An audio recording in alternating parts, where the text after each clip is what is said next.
الله أكبر الله أكبر الله أكبر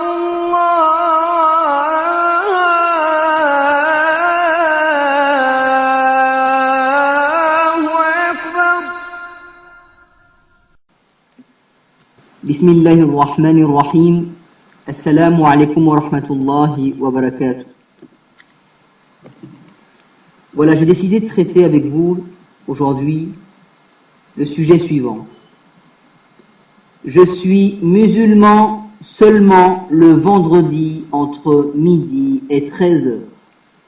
Vous aurez tout de suite compris que je fais référence, à travers ce titre, à ces personnes qui considèrent leur islam, leur rapport à Dieu uniquement le vendredi entre les 4 murs de la mosquée pendant la prière du Jumu'ah. Pour ces personnes-là, c'est une réalité, c'est comme ça. Pour ces personnes-là, ils n'ont de rapport à Dieu, ils n'ont d'identité religieuse que pendant cet instant-là. Donc, la prière du vendredi à la mosquée. Et donc voilà, on est présent à la mosquée le vendredi. Pour beaucoup d'entre eux, c'est je pointe, comme je pointerai à la NPE, c'est pareil. Je pointe, je suis là le vendredi, vous m'avez vu, je suis là, présent, avec mon beau qamis, mon beau siwak. Mais une fois que la prière est terminée, voilà, je vais pouvoir retrouver ma copine, pouvoir commettre l'adultère avec elle tous les jours de la semaine, ce n'est pas un problème. L'important, c'est que j'ai pointé le vendredi à la mosquée. Voilà, j'ai rempli mon contrat, au revoir, je peux vous quitter, vous m'avez bien vu, je suis là, c'est bon. Non, l'islam ce n'est pas cela. L'islam c'est tout sauf cela.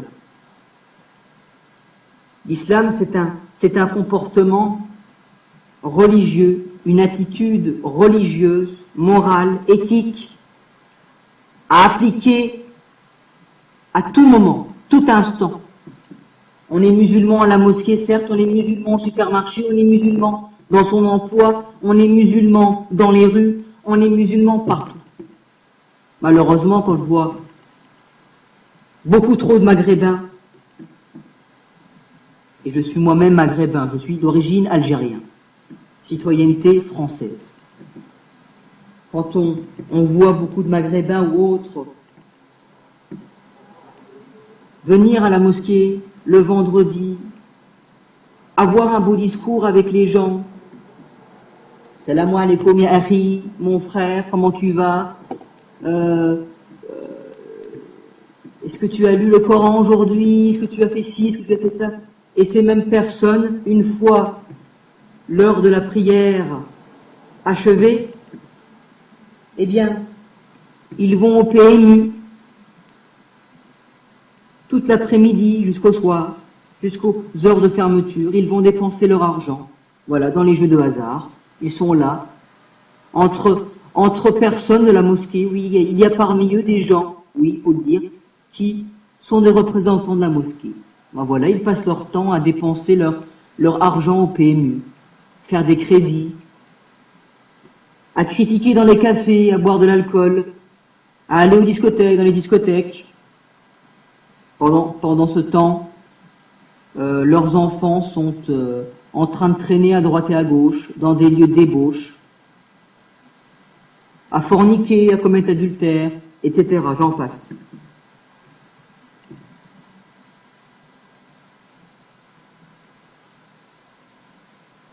Donc nous, il y en a marre de ce comportement. L'islam, ce n'est pas cela.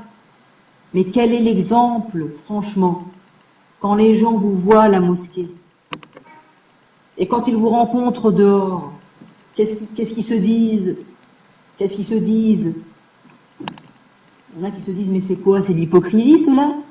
Ils sont à la mosquée, ils sont là, dans leurs vêtements du jour, dans leur beau qamis, avec leur beau siwak, et une fois qu'ils quittent la mosquée, eh bien, ils sont différents.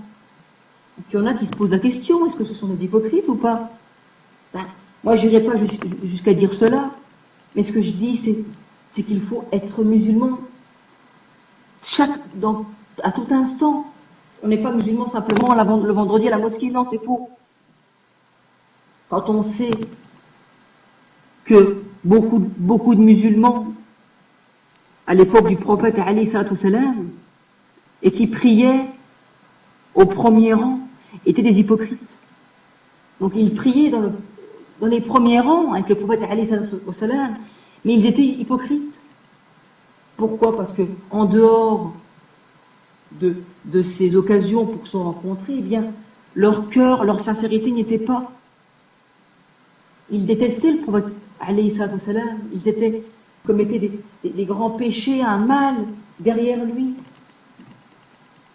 Donc c'est pour ça qu'il faut qu'on se protège contre ces attitudes, il faut qu'on discute, il faut qu'on se le rappelle entre nous. Il ne faut pas faire semblant de se dire salam alaikum à la mosquée, puis de ne pas parler de mots, de problèmes qui nous entourent dans notre quotidien. Non, au contraire, il faut les mettre en lumière, il faut en discuter, il ne faut pas avoir de tabou sur ces domaines-là.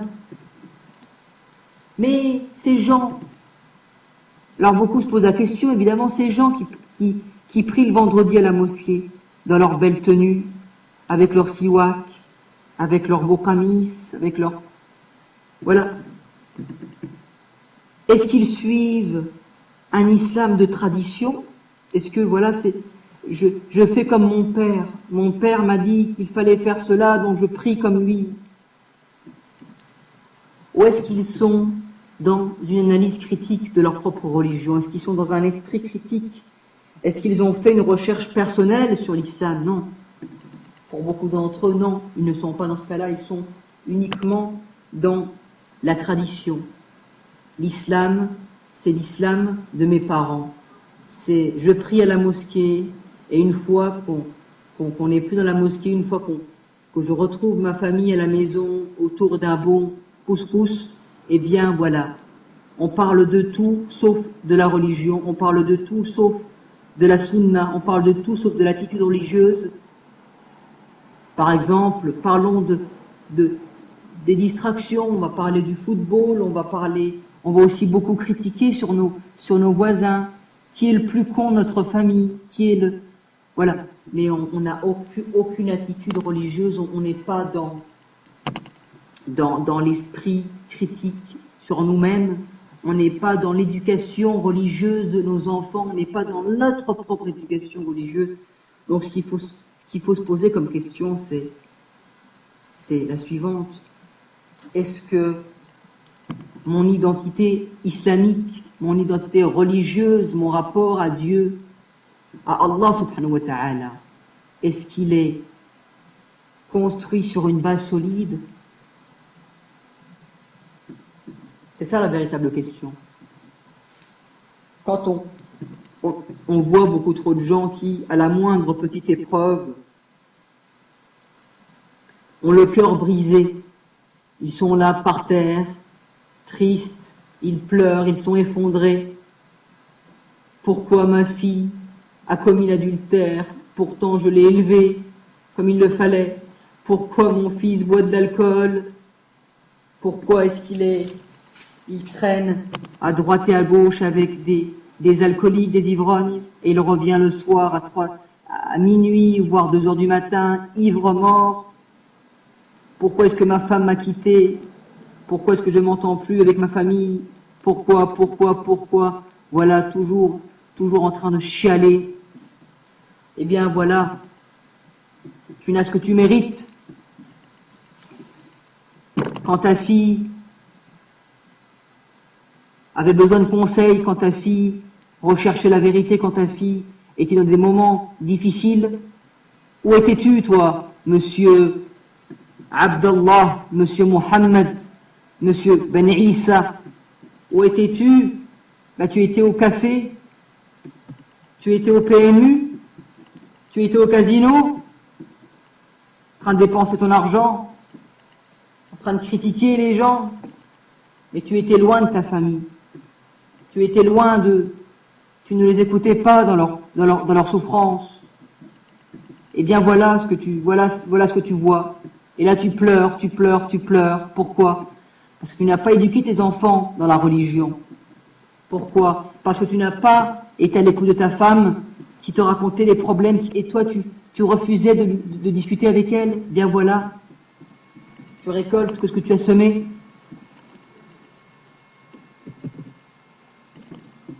Ton fils, bah c'était ton fils, n'est pas grave, il pouvait faire ce qu'il veut. C'est ça dans les familles maghrébines, c'est connu. La fille, on s'occupe plus ou moins, mais le fils, il peut faire ce qu'il veut. Il peut coucher à droite et à gauche, il peut aller en discothèque, c'est pas important, ça c'est qu'un fils. Voilà, c'est ça la religion. Non, ce n'est pas ça la religion. Non, monsieur Mohammed, monsieur Mukhtar, monsieur Ben Issa, monsieur Mustafa. Ce n'est pas ça la religion. L'islam des apparences. Non, ce n'est pas ça la religion.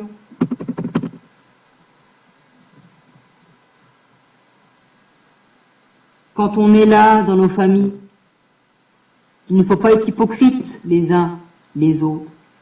On doit parler des vrais problèmes, des vraies questions. Qu'est-ce qui va, qu'est-ce qui va pas? Est-ce que ma fille, tu vas bien? Est-ce que tu veux te marier? Est-ce que tu veux que je te trouve un mari? Est-ce que toi, ma femme, est-ce que tu vas bien? Est-ce que tu vas bien? Est-ce que tu es bien dans ton emploi? Toi, mon fils, est-ce que tu te sens bien? Est-ce que tu es dans la réflexion? Est-ce que tu es dans l'esprit critique? Est-ce que tu voudrais des conseils? Quel est notre degré de foi au jour d'aujourd'hui? Je vous pose la question. Quel est notre degré de foi quand on voit qu'un homme est écroulé parce que sa fille a fugué? Il a été incapable de lui fournir une éducation. Tout simplement, je me répète, mais je me répéterai jamais assez. Donc les vrais problèmes qu'il faut soulever au sein des foyers, c'est la question, ce sont ces problèmes-là. L'éducation, notre propre éducation, l'éducation de nos enfants, notre formation religieuse, notre rapport à l'environnement, notre rapport aux autres, à nos frères et sœurs dans l'islam, notre hygiène de vie. Voilà, ce sont des problèmes qu'il faut soulever. Donc moi je conseille à ces gens, pour conclure,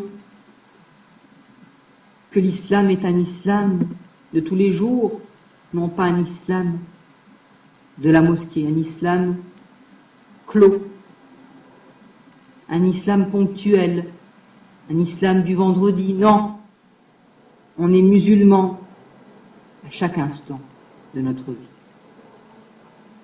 Wassalamu alaikum wa rahmatullahi wa barakatuh.